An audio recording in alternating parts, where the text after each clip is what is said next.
কি আপনি যে রোজা রাখছেন এটা দেখা যাইবে কোনো কায়দায়? কি আপনি মোটামুটি তেল টেল যদি চেহারায় বেশি মাখেন তো বোঝা যাবে আপনি রোজাদার।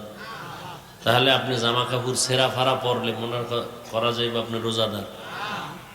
বুঝার কোনো উপায় আছে? নেই। অন্যান্য আমলগুলো দেখা যায়, দেখানো যায়, দেখাইয়া আমল করার নাম রিয়া। রিয়া কবিরা গুনাহ। যেমন নামাজ দেখানো যায় না? কথা বলেন না কেন?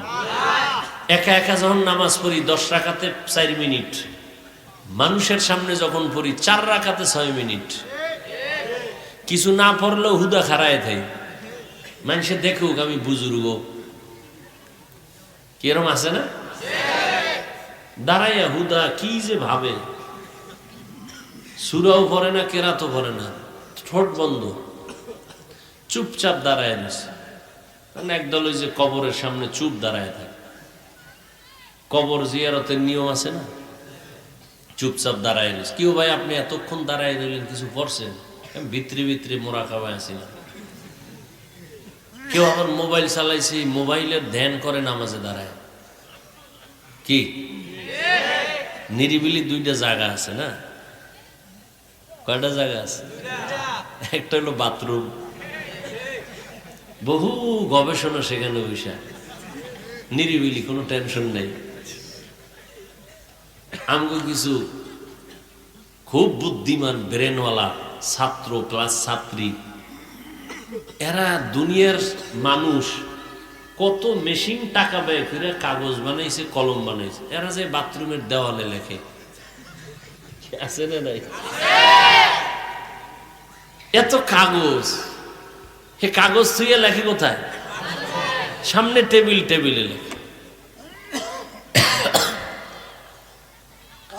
আল্লাহ হেদায়াত দান করুন। তো নামাজে দাঁড়াইয়া মানুষ দেখায় আমি নামাজ পড়ি, এর নাম রিয়া। রিয়া কবিরা গুনাহ।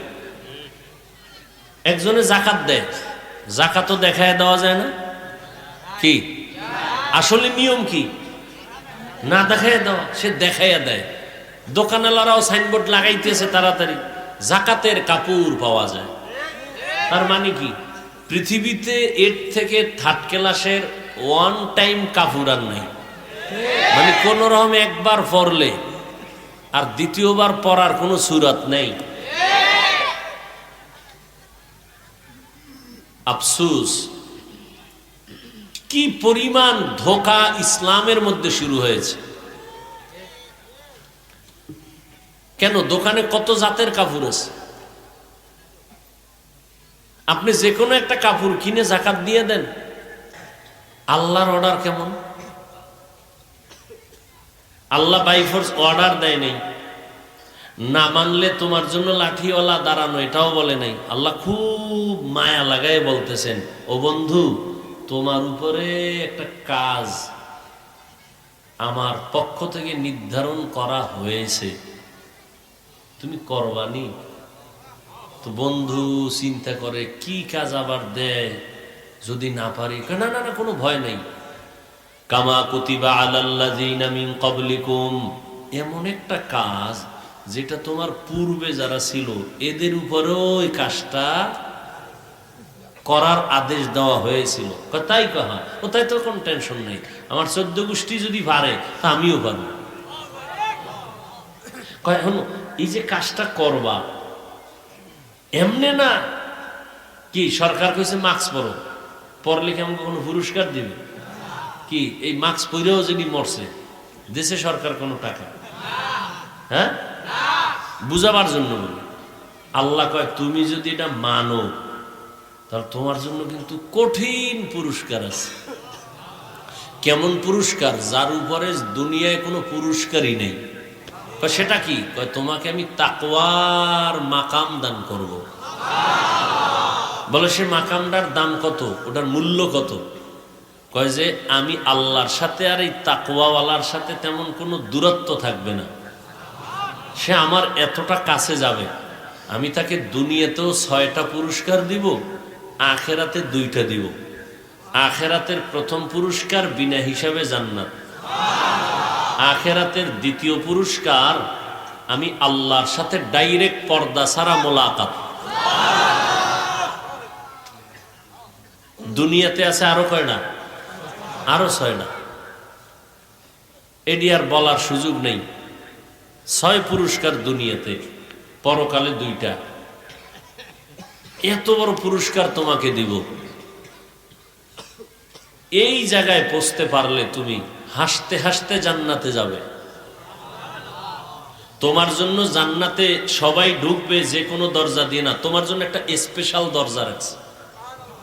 ওই দরজা দিয়া তুমি আমার চিফ গেস্ট, ভিন্ন কাউকে এই দরজা দিয়ে ঢুকতে দেওয়া হবে না। শুধু তোমরাই ঢুকবা যারা তাকওয়ার মাকামে আছো। আর এই তাকওয়ার মাকামে যদি পৌঁছতে চাও, তাহলে আমার এই হুকুমটা তোমরা পালনের চেষ্টা করো। রমাজানে রোজা রাখো। রোজার মাধ্যমে তাকওয়ার মাকাম অর্জন হয়। তাকওয়ার সাথে রোজার একটা গভীর সম্পর্ক। রোজা মানি বেঁচে থাকো, তাকওয়া মানিও বেঁচে থাকো। কিসের থেকে বাঁচবো? কয় রোজায়। কয় খানা দানার থেকে বাঁচো। এটাই তো রোজা। খাহের সাথে নফসানির থেকে বাঁচো, জৈবিক চাহিদার থেকে নিজেকে বিরত রাখো। তাকওয়াওয়ালাও কয়, তাকওয়াও আমাকে বলে তুমি গুনাহ থেকে বাঁচো, গুনাহ ছেড়ে দাও।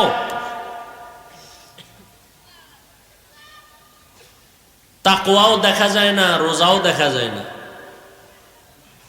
নবী বলেন আত-তাকওয়া হা হুনা, আত-তাকওয়া হা হুনা, আত-তাকওয়া হা হুনা। তাকওয়া হলো এটা অন্তরের ব্যাপার, ধরাও যায় না, দেখাও যায় না। রোজাটাও ধরা যায় না, দেখা যায় না, দেখা যায়।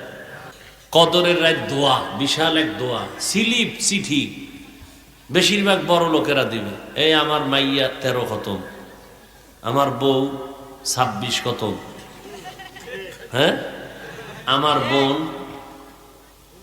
27 খতম। আমরা হুজুরেরা যারা মোটামুটি বিদ্যুতের গতিতে কোরআন শরীফ পড়তে পারি, হাফেজ সাবরা, আমগো 2-3 খতম দিতে বেহুশ হয়ে যাওয়া লাগে। আম্মা জানেরা যে কি তালে পড়তে পারে, এরা 26-27 খতম কেমনে দেয়? হুজুর আপনি জানেন না বোধহয়, একবার আলহামদু 3 বার কুলহু আল্লাহ, শেষ 27 খতম হয়ে গেছে। লিস্টি আর লিস্টি। ভাইরা আমার, তাহলে তেলাওয়াত দেখ। এবার একা একা করে খুব সাদামাটা, মানুষের সামনে আরে টান। হজ আল্লাহর জন্য হজ করবে, সেখানেও মানুষের দেখা। কয় হুজুর জানেননি সর্বোচ্চ ভিআইপি প্যাকেজে হজ করছি, 13 জনরে আমি ওমরা করাইছি। হ্যাঁ গিয়ে কি করছেন? দেখবেন মোবাইলের পুরা মেমোরি ফুল, দুনিয়ার ছবিটি হ্যানে তুললে।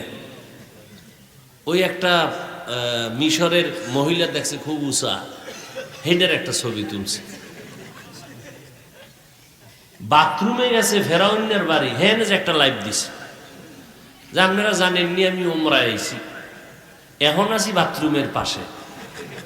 এরপরে ভিতরে কেউ যদি রিকোয়েস্ট পাঠায় যে ভিতরে যায় লাইভ দিয়ে,